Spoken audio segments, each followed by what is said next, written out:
If we could put aside for one moment the illegality of Uber's operation here in London, and if we could put aside the unethical business practice of securing investment from countries with atrocious human rights records, then what we are left with is a fallacy of composition.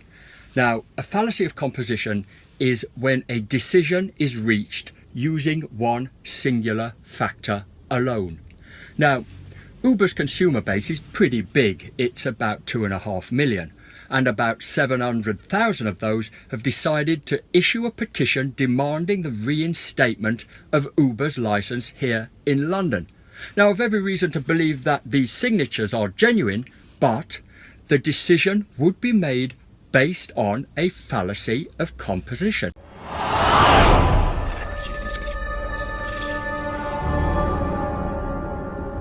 Former UK Prime Minister David Cameron is being accused of lobbying for Uber while he was still in office, and according to UK media reports, he then tried to cover it up. The reports say it happened in 2015 when then Mayor of London Boris Johnson was trying to introduce new legislation that would slow the growth of private hire cars. A certain demographic, albeit a very vocal demographic, have decided that they've been done an injustice and are going to readdress the balance by demanding that Uber is reinstated as a private hire operator here in London.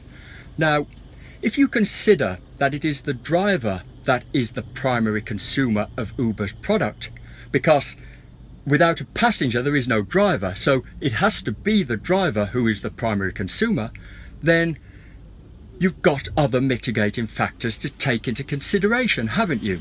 Factors such as below minimum wage, exploitation, 0-hour contracts, no sick pay, no holiday entitlement, no accumulation of a pension because you don't have to submit a national insurance number, no workers' rights, no employment rights, no legal rights, no ability to file litigation against a company that has complete control over you.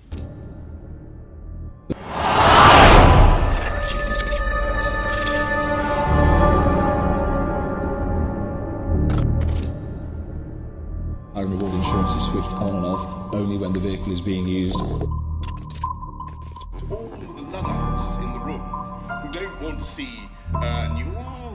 new technology. He's behaving in a way.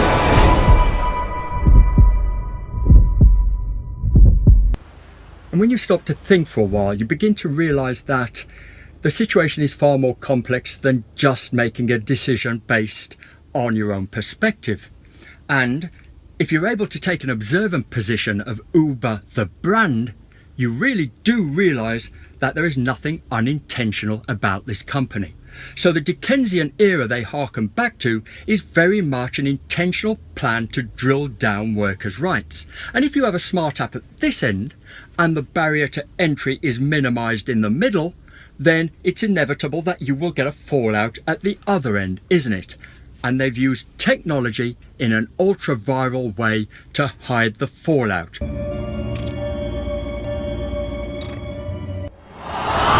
Uber was sold to the policymakers on the back of efficiency saving.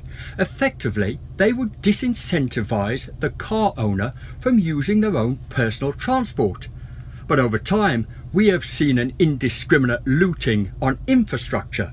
The only way Uber has been able to show efficiency savings is by oversupplying the market. And en masse, oversupplying of the marketplace is grossly inefficient. The knock-on impact is a huge spike in congestion and pollution.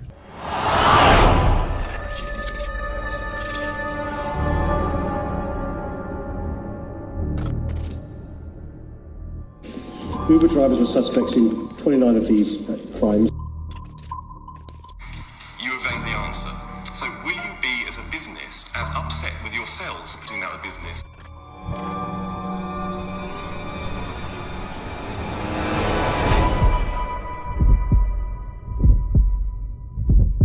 Uber employ an aggressive smash and grab policy, regardless of the consequences. They haven't got time to build on growth or liquidity, but they did a very good job at buying it. and they did so from countries with questionable human rights ethics such as Saudi Arabia and Russia's Bershbank. Russia's Bershbank, incidentally, also invests in the taxi hailing app Get. Maybe Putin knows something we don't and is eyeing Israel as some kind of lucrative venture.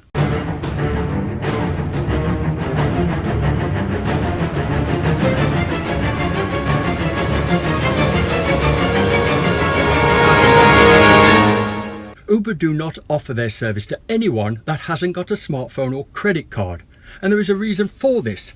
Uber Technologies is heavily involved in logistics, and logistics is concerned with data amassing and data profiling. In fact, they want to be the market leader in logistics. Now, their database is vast, so it wouldn't surprise me if they weren't at least tempted to sign that petition on others' behalf. In fact, the information gained from that database, well, the KGB would have given their right arm for that kind of controlling capacity.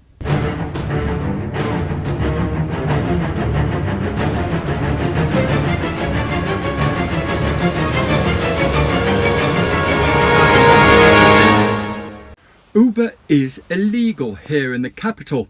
They operate in contravention of the 1998 private hire regulations, and the vehicle doesn't meet the conditions of fitness, nor the driver meet the required standard necessary to work on the on-demand market. Now, as Uber insist on infracting heavily into this market, then they should fall foul of every discriminatory order there is. Again, the vehicle doesn't account for the wheelchair dependent, nor the hearing impaired, nor the sight impaired. These are provisions that we would put great emphasis on just a short while ago, and I wonder if the licensed taxi trade was ever predatory priced out of the market, if those signing the petition would have taken this demographic into consideration. Opportunists will always seek the path of least resistance, won't they? And as we have seen, TfL afforded Uber the level of protectionism that the nanny shows Damien in the film The Omen. Now, there's only so long you can insulate this type of product, isn't there, before the cracks begin to show. And they might have shown sooner if it hadn't have been for the intentional policy of enmeshing statistics with those enjoyed by the licensed taxi trade. By blurring the demarcation between taxis and private hire and rideshare, they was able to bestow upon Uber an air of credibility. Nevertheless, there was going to be a fallout sooner or later, wasn't there?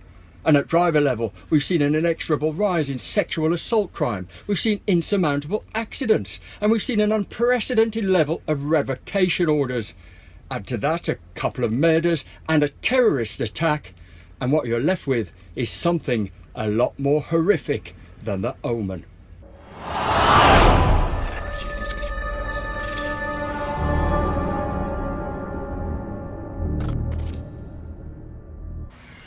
Now, what better way to break into resistant markets illegally than by having friends in high places? Stephen Hilton was the senior advisor to David Cameron. His wife, Rachel Whetstone, was the vice president of policy for Uber Technologies. She also happened to be the godparent to one of David Cameron's children. As soon as the previous administration had been shamed out of public office, George Osborne secured a lucrative deal with the private investment bank BlackRock. BlackRock is reported to be paying Mr. Osborne, the now ex-Chancellor of the Exchequer, the sum of £600,000 a year to work a one-day week. BlackRock, incidentally, also invest £500 million in Uber Technologies. It's clear to see then, isn't it, that the promise of a nice little number when you've finished up in high office will secure your vested interest, especially if the lobbyist happens to be the Chancellor of the Exchequer. You'll find corporate abuse in every single corner of Uber's operation. There's cyber theft, there's a tracking and hacking scandal, and there's greyballing. Now, greyballing is this insidious ring fencing of an individual in order to prevent them from being privileged to certain information. There's a predatory pricing policy. Now, predatory pricing is illegal, but they take funds from countries with questionable human rights ethics and use those funds to decimate local industries. They then can portray them as being antiquated and not fit for purpose. It's incomprehensible, isn't it, that this phenomenal technology isn't being used to apply provisions that would safeguard both the driver and the passenger, but used instead to protect vested interests. And vested interests are exactly what embedded Uber here in the system. Now, for the 600,000 plus people who signed the petition, they have been manipulated from a position of wanting or desiring a product and moved over to a position of now needing this product and will apply it as a prerequisite to everything they do. And that also means the decisions they make. Not for a moment have they considered mitigating circumstances. They would consider this entirely to be about consumer choice. But it is far less about consumer choice than it is about self-entitlement. And that is a fallacy of composition.